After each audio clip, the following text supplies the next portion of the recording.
धर्म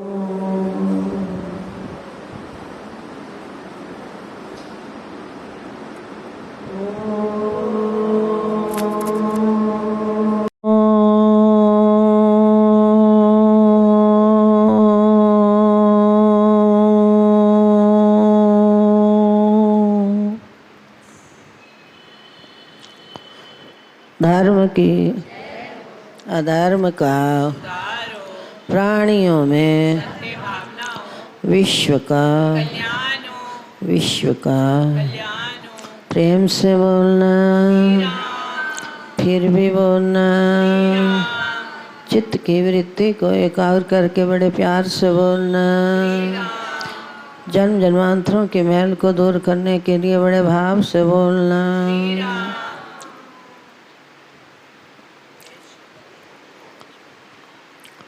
मनुष्य कहीं भी किसी भी क्षेत्र में, चाहे वो गृहस्थी हो या वो फकीर हो, कोई भी व्यक्ति अगर किसी भी क्षेत्र में कर्तापन का भाव रखेगा तो फिर उसे भोक्ता बनना पड़ेगा।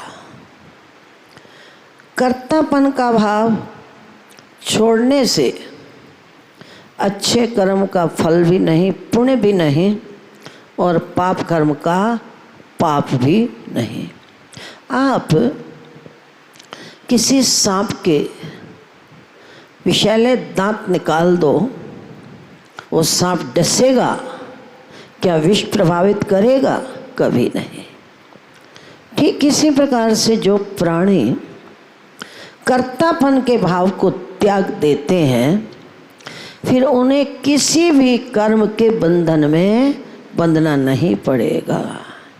यही तो कारण होता है कि महापुरुष बड़े बड़े कार्य कर रहे हैं, लेकिन करने के बाद भी अगर उनके मन में कर्तापन का भाव नहीं आया तो फिर वो किसी कर्म के बंधन में बंधते भी नहीं हैं।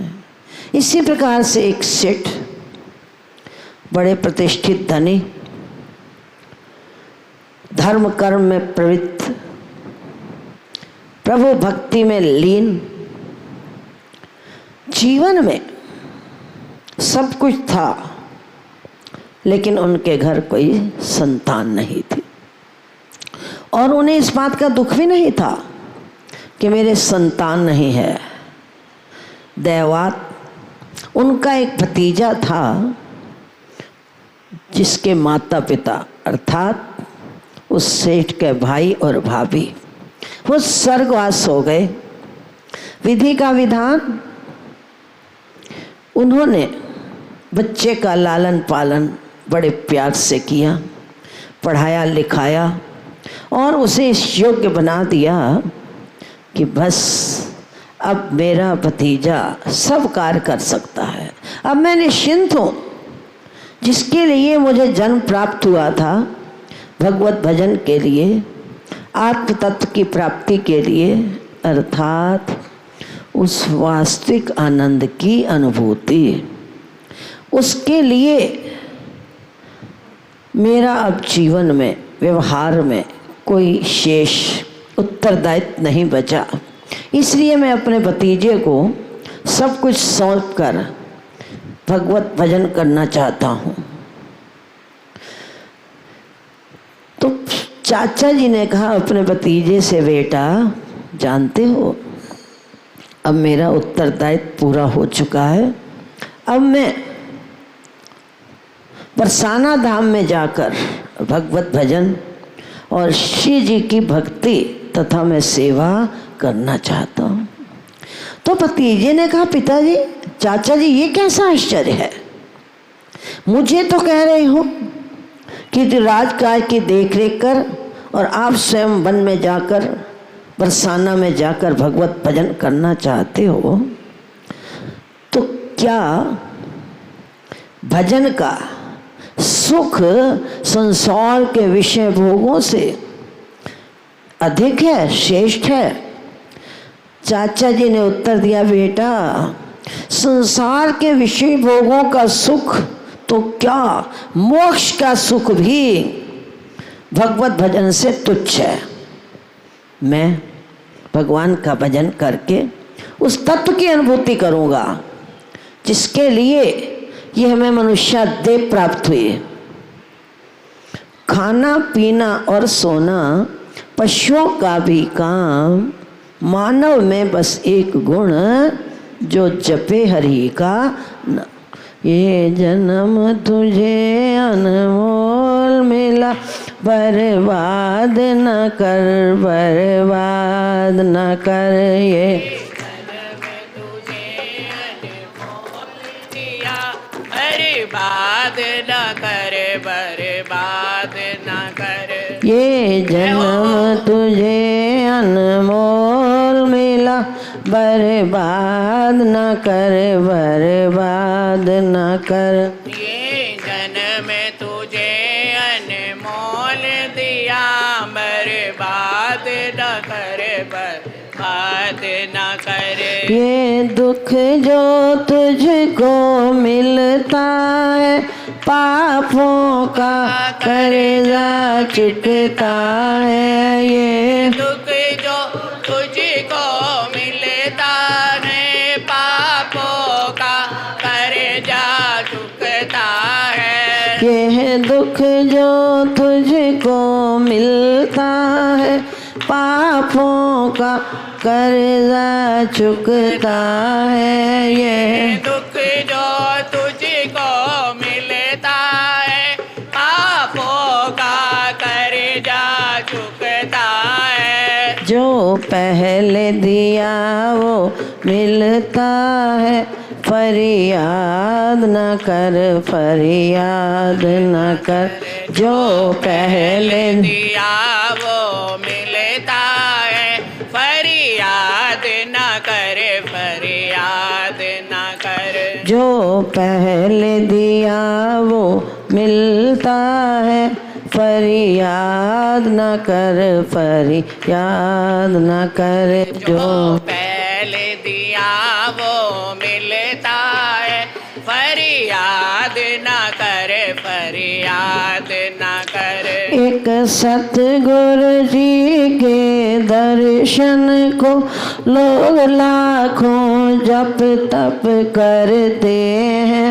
एक सतगुरु जी के दर्शन को लोग लाखों जप तप करते हैं। मुझे मिल गया फूलों की सेजा पर, मैं भस्म रमा कर क्या करना। मुझे मिल गए हैं फूलों की सेजा पर, मैं भस्म रमा के क्या करना। ये जन्म तुझे अनमोल मिला, बर्बाद न कर, बर्बाद न कर। करने अमल हरि नाम सिमर, फरियाद न कर, फरियाद न कर। एक अमल हरि नाम सिमर, फरियाद न कर। चाचा जी ने कहा, बेटा जीवन का सत्य तो यही है कि संसार के कर्तव्य निभाने के बाद हम उस तत्व की प्राप्ति के लिए, आनंद की अनुभूति के लिए भगवत भजन करें। तो भतीजे ने कहा, चाचा जी ये कितनी बड़ी विडंबना है, कैसी विलक्षण बात करते हो। आप तो कह रहे हो कि मोक्ष का सुख संसार के भोग पदार्थ तराजू के एक पलड़े में, और भगवत भक्ति का आनंद दूसरे पलड़े में। अगर दोनों की तुलना की जाए तो भक्ति का आनंद जो है उससे कई गुना बेहतर है। इसीलिए मुझे कहते हो कि तो संसार में रहकर कार व्यापार कर और आप भगवत भजन के लिए, ये कहाँ का न्याय है, ये कोई धर्म है। चाचा जी ने सोचा बात तो गलत नहीं कह रहा, लेकिन एक बार इसकी परीक्षा भी तो लेनी चाहिए। तो फिर कहने लगे, बेटा मैं तो वृद्ध अवस्था की ओर बढ़ रहा हूँ, मेरा भरोसा नहीं कब तक रहूँ कब चला जाऊँ, लेकिन तू तो अभी जवान है, संसार के सुख का आनंद प्राप्त कर, कैसे तू चल सकता है। भतीजे ने कहा, चाचा जी आप ले चलो बहुत अच्छा, अगर साथ नहीं ले चलोगे तो मैं अकेला ही वृंदावन धाम में जाकर, परसाना धाम में जाकर भगवत प्राप्ति करूँगा। बस वो समझ गए कि बच्चे की जो लगन है ना वो सच्ची है। लगन कहना बहुत आसान होता है, लेकिन जिसे सच्ची लगन होती है न वो दिन देखता है न रात देखता है, न सुख न दुख न मान और न अपमान। लागी लागी सब कहें, लागी बुरी बलाए, लागी तब ही जानिए जो हृदय छेद कर जाए। जब तक इसे प्राप्ति न हो, इसे चैन न हो, खान पान पहरान में किसी प्रकार की कोई चिंता नहीं, रूखा सूखा जो मिल गया उसी को प्राप्त करके भगवत भजन में रहना ही मनुष्य जन्म का लाभ है। अब दोनों ने निश्चय किया और जितनी भी प्रॉपर्टी थी, जितना भी धन बिजनेस में प्राप्त किया था उन्होंने ट्रस्ट के नाम दे दिया और कहने लगे इस धन के द्वारा दीन दुखी अनाथ असहाय प्राणियों की सेवा की जाए, गरीबों के लिए भंडारे चले जाएं। चल पड़े, सारी संपत्ति दे दी, आगे चल रहे हैं। बरसाना धाम में जाकर भगवत भजन में लीन हो गए, श्री जी के दर्शन करने लगे। दर्शन का जो एक आनंद होता है ना, वो अद्भुत आनंद होता है। हम मंदिर गुरुद्वारे में जाते देखते हैं, क्या यहाँ सोने के मुकुट हैं या चांदी के, या चांदी के भी नहीं। हम दर्शन नहीं करते, हम देखते हैं। लेकिन जो वास्तव में दर्शन के लिए जाते हैं वो ये नहीं देखते कि सोना है या चांदी है, पीतल है या तांबा है। उनकी दृष्टि एकमात्र ठाकुर जी के दर्शन में लगी रहती है। उन्होंने तो बस लेना ही लेना है, और जिसे लेने का सलीका है वो दूर रहकर भी ले सकता है, और जिसे लेने का सलीका नहीं वो नजदीक रहकर भी खाली का खाली है। अपने अपने अलग अलग भजन करने लगे। दिन दिन भक्ति का रस बढ़ने लगा। कई कई दिन तो ऐसे बीत जाते थे, दोनों को एक दूसरे की शक्ल भी नहीं देखी। जब ए रस आवा ते ओ रस नहीं भावा। भजन करते करते धीरे धीरे अंतःकरण शुद्ध होने लगा। जब नाम की मस्ती चढ़ जाती है तो सारी मस्तियां फीकी हो जाती। वाह वारे मौज फकीरां दी, वाह वारे मौज फकीरां दी, वाह वारे मौज फकीरां दी, वाह वारे मौज सफीरां दी, वाह वारे मौज फकीरां दी, वाह वारे मौज फकीरां दी, वाह वारे मौज फकीरां दी, वाह वारे मौज फकीरां दी। कदी त ओढ़न शाल दुशाले, कदी त ओढ़न शाले दुशाले, कदी गोदड़ी लीरां दी, वाह वारे मौज फकीरां दी, कदी गोदड़ी वाह वारे मौज फकीरां दी। ओ मंग तंग के टुकड़े खांदे, मंग तंग के टुकड़े खांदे, मंग तंग के टुकड़े ओ खांदे, मंग तंग के टुकड़े खांदे। पर चाल चलन ओ अमीरां दी, वाह वारे मौज, पर चाल चलन ओ अमीरां दी, वाह वारे मौज फकीरां दी। कदी चबावन चना चबेना, कदी चबावन चना चबेना, कदी चबावन चना चबेना, कदी चबावन चना चबेना। लपट लैन ओ खीरांदी, वाह वारे मौज फकीरांदी, लपट लैन ओ खीरांदी, वारे मौज फकीरांदी, वाह वारे मौज फकीरांदी, वारे मौज फकीरांदी, वाह वारे मौज फकीरांदी, वाह। वारे मौज फकीरांदी। अब नाम की मस्ती में मस्त संसार के विषय रस फीके होने लगे, लेकिन ये जो मन है ना, कोई भरोसा नहीं है किस समय किस चीज का ये संकल्प खड़ा करे। इसीलिए कहते हैं कि मन बुद्धि सहित तू मेरे अर्पित हो जा। जब मन और बुद्धि को समर्पित कर दिया तो फिर मन का संकल्प भी हमारा नहीं, बुद्धि द्वारा किया गया कर्म भी हमारा नहीं, फिर तो सब कुछ तेरा ही तेरा है। एक दिन एक विचित्र घटना घटित हुई। सेठ जी ध्यान मग्न बैठे हैं, मन में इच्छा पैदा हो गई, आज खीर मिल जाती। सौंप चुके हैं मन बुद्धि सब कुछ, लेकिन आज इच्छा हो रही है कि आज हमें खीर प्राप्त हो जाए। इतना संकल्प उठाने की देर थी। एक 12 वर्ष की अति सुंदर कन्या चावल खीर चीनी लेकर उनके समक्ष प्रकट हो गई।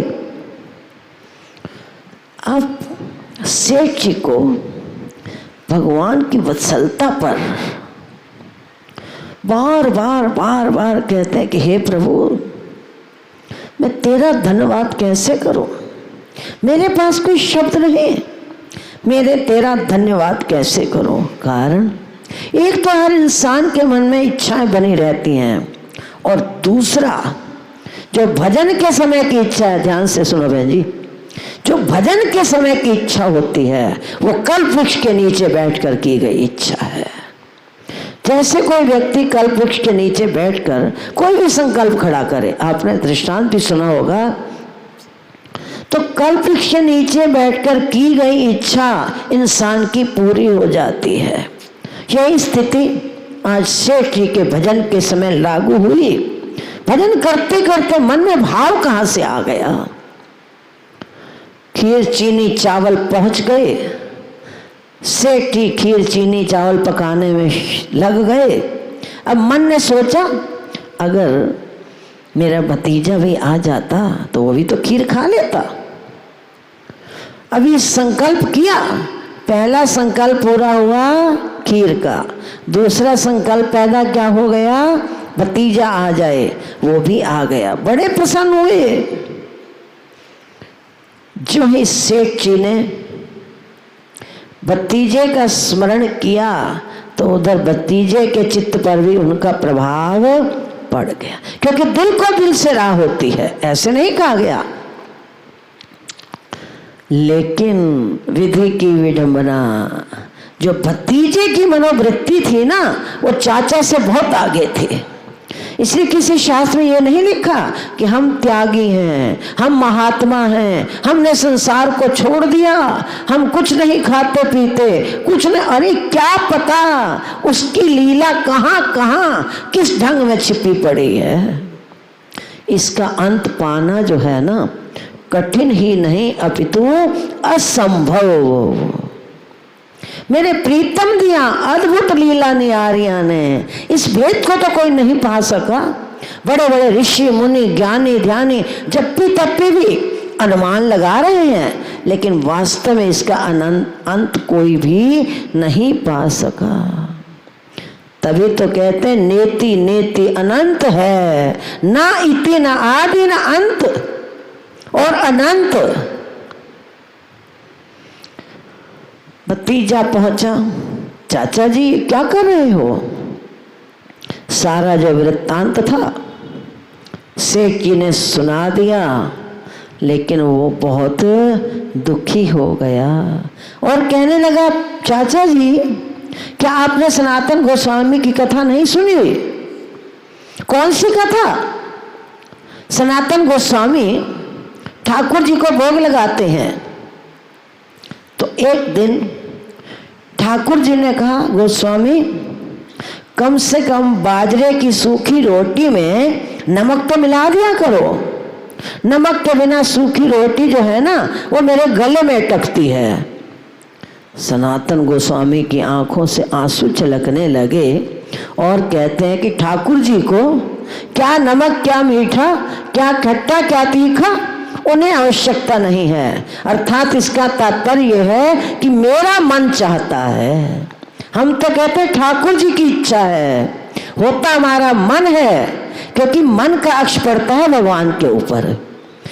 संकल्प अपना मन उठाता है और आधार बनाता है कि हम ठाकुर जी को भोग लगा रहे हैं।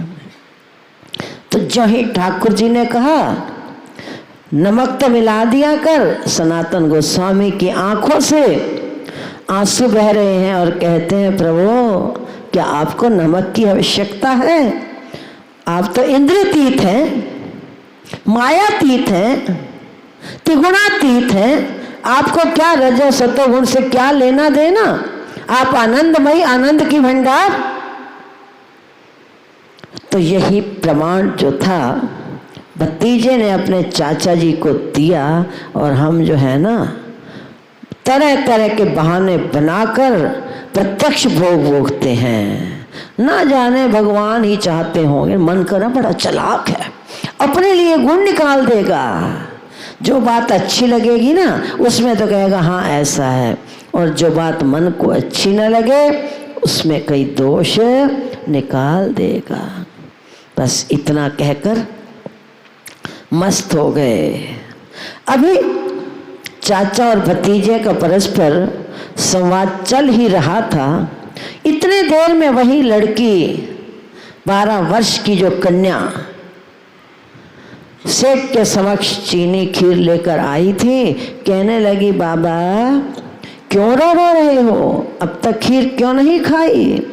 क्या मेरे द्वारा कोई अपराध हो गया है? उसकी जो मधुर वाणी थी वो कौन थी? साक्षात श्री जी राधा रानी महारानी। क्या अपराध हो गया मेरे से? आप खीर क्यों नहीं खा रहे और रो क्या रहे हो?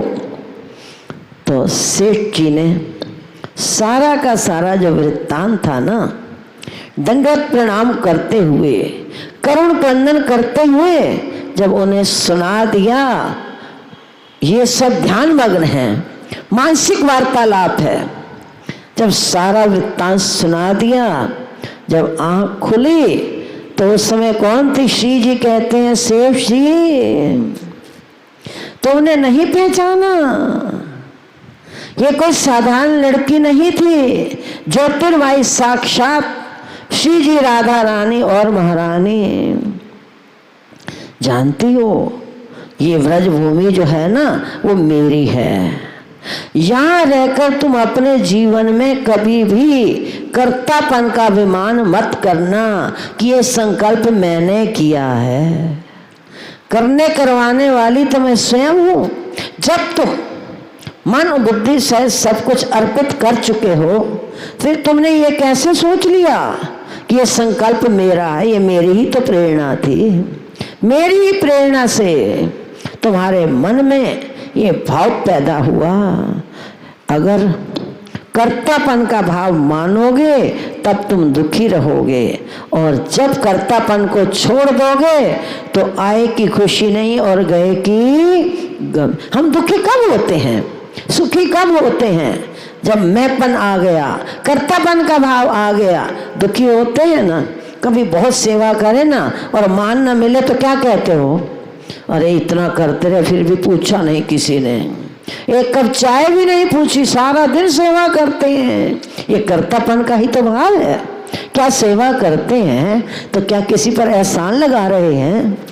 जो गुरुदेव भगवान ने आली दरबार बनाया है, आज आप श्रवण करके आश्चर्य होगा कि प्रातः काल ब्रह्म मुहूर्त में प्रेम भाई साहब को समाधि वाले गुरुदेव और रो रहे थे, स्वप्न सुनाते सुनाते दर्शन दिए और कहने लगे गुरुदेव भगवान विराजमान हैं। एक दो सेवादार या देवियां या भक्त कोई भी हैं, गुरुदेव भगवान को कुर्सी से उठाने का प्रयास करने लगे तो प्रेम जी ने कहा कि मैं भी थोड़ी सहायता करूं। तो इस तरफ जब उन्होंने अपने हाथ आगे बढ़ाया तो गुरुदेव भगवान ने कहा बन्ना, बड़े जो शब्द उन्होंने कहे ना और जो आनंद था उनकी आंखों से छलक रहा था, बन्ना मेरी माँ को दर्द आराम नाल चा सकूं। जो उन्होंने आनंद लूटा, अब तक उनका आनंद जो था बरस रहा था। तो क्या अर्थ निकला? क्या गुरुदेव भगवान कहीं गए? वो कहीं नहीं गए हैं, वो कण कण में व्यापक हैं।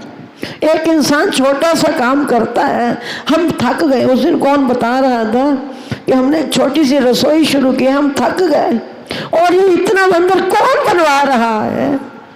गुरुदेव भगवान कोई भी कण ऐसा नहीं जहां पर वो व्यापक ना हो, वो हैं, उन्हीं की शक्तियां काम कर रहे हैं। एक बार चौथी पातशाही ने कहा साढ़े महाराज तो शक्ति स्वरूप और वास्तव में बात सत्य है। उन्हीं की शक्ति प्रत्यक्ष और अप्रत्यक्ष रूप में कभी कहीं प्रेरणा कर रही है और कभी कहीं प्रेरक तो वो स्वयं है। साकार रूप में हम नहीं देख पाते, हमारी त्रुटि है। वो अभी भी हैं, वो कहीं नहीं गए, बशर्ते हमारा अंतःकरण शुद्ध होना चाहिए, हमारा मन पवित्र होना चाहिए। तो न जाने वो हमें कितनी बार दर्शन देते हैं, लेकिन हम उन्हें पहचानते नहीं हैं। हमारी स्थिति तो उसी सेठ की तरह है। सेठ कहता था भगवान दर्शन दे, दर्शन दे। भगवान ने कई रूप धारण किए लेकिन वो उन्हें पहचान न सका। अस्तु, अब श्री जी ने कहा सेठ जी कर्तापन का अभिमान छोड़ दो, मैं जहाँ रखूं जैसे रखूं, जो करवाऊं वो तुम मौन होकर करते रहो। जब दोनों ने दंडवत के बाद अपनी आंखें खोली तब तक वहां से श्री जी अंतर ध्यान हो चुके थे। ये क्या था? त्याग का फल। जब तक हम त्याग नहीं करेंगे तब तक उसके कृपा पात्र नहीं बन। त्याग करते हैं, मनमाने त्याग करते हैं। जिस बात को मन ने स्वीकार किया, बुद्धि ने निश्चित कर लिया, उसे तो हमने त्याग दिया। और जिस बात मन और बुद्धि ने स्वीकार नहीं किया वह हमारा राग बना रह गया। क्यों? क्योंकि मन में कर्तापन का भाव है, इसलिए जहाँ कर्तापन का भाव आएगा वहाँ भोक्ता बनना ही पड़ेगा। तुमने तो सब कुछ मुझे सौंप दिया। जब समर्पण कर दिया जाता है तो उसके बाद बुद्धि से सोचने का कोई अधिकार नहीं है। यही बात तो संतों ने राजा से की थी कि राजन, जब राज संकल्प करके मुझे दे दिया तो राजकोष पर तुम्हारा क्या अधिकार? जीवन में सबसे बड़ी सहज और सरल साधना है समर्पण। उसमें कुछ करना कराना नहीं है, उसमें तो मजे से बैठकर कर्तव्यनिष्ठ होकर चले जाओ, चलते जाओ। वो जो करवाएंगे वो करते चले जाओ। फिर देखो कि किसी भी क्रिया का तुम्हें दुख व सुख नहीं होगा। दुख सुख का अनुभव करता है हमारा मन, और जहाँ पर इस मन ने अपनापन मान लिया उसके संयोग में आनंद और वियोग में दुख। हम दुख और सुख के झूले में झूल रहे हैं। बोल श्री सद्गुरुदेव।